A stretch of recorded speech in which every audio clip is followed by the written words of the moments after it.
नमस्कार, स्वागत है आपका नेशनल खबर पर। तो आज हम बात करने जा रहे हैं डॉक्टर्स के बारे में।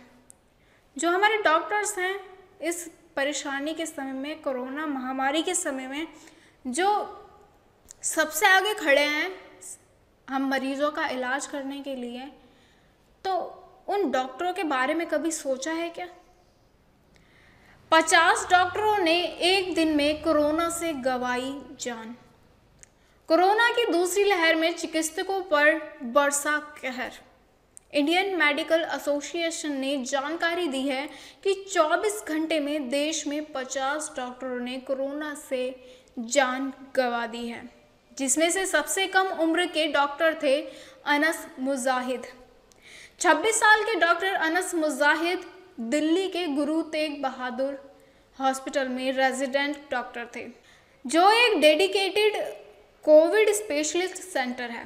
लेकिन कोरोना पॉजिटिव पाए जाने के कुछ घंटों के बाद ही उनकी मौत हो गई। अब कोरोना की दूसरी लहर में मौत के मुंह में गए डॉक्टरों में से वो सबसे यंग थे। मुजाहिद के घर में माता पिता और 4 भाई बहन हैं। जबकि पिछले साल कोरोना की पहली लहर में 736 डॉक्टरों की मौत हुई थी। इसको मिलाकर अब तक 980 डॉक्टर इस महामारी के मरीजों का इलाज करते करते अपनी जान गंवा चुके हैं। ये संख्या बेहद चिंताजनक है। मुजाहिद को गले में खराश जैसी मामूली लक्षण थे और एंटीजन टेस्ट में उन्हें पॉजिटिव पाया गया।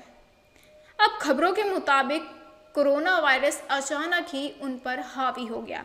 वो अचानक गिर पड़े और शरीर के अंदर से खून बह जाने की वजह से उनकी मौत हो गई। उनका टीकाकरण भी नहीं हुआ था। डॉक्टर अनस मुजाहिद के सहकर्मी जो हैं आमिर सोहेल, उन्होंने कहा है, हम अनस को लेकर कैजुअलिटी वार्ड गए थे, वो वहाँ पर जवाब ही नहीं दे पा रहे थे। इसके बाद उनका सीटी स्कैन करवाया गया, जिसके बाद पता चला कि उनके दिमाग में ब्लडिंग हो रही है। इसके बाद उन्हें तुरंत न्यूरोलॉजी विभाग में ट्रांसफ़र कर दिया गया, जहाँ इलाज के दौरान उनकी मौत हो गई। आमिर सोहेल का कहना है कि उनका भी अभी तक टीकाकरण नहीं हुआ है और कोविड ड्यूटी के वजह से उन्हें वैक्सीन लगवाने के लिए काफ़ी ज़हमत उठानी पड़ रही है।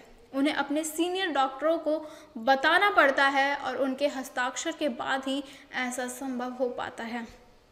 अब सोहेल अगले कुछ दिनों के भीतर वैक्सीन लगवाने की तैयारी कर रहे हैं। इस खबर से पूरा परिवार अब तक सदमे में है।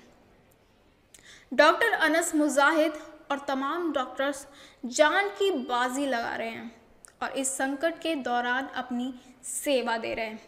ये समय इन शहीदों के परिवार के साथ में खड़े होने का है।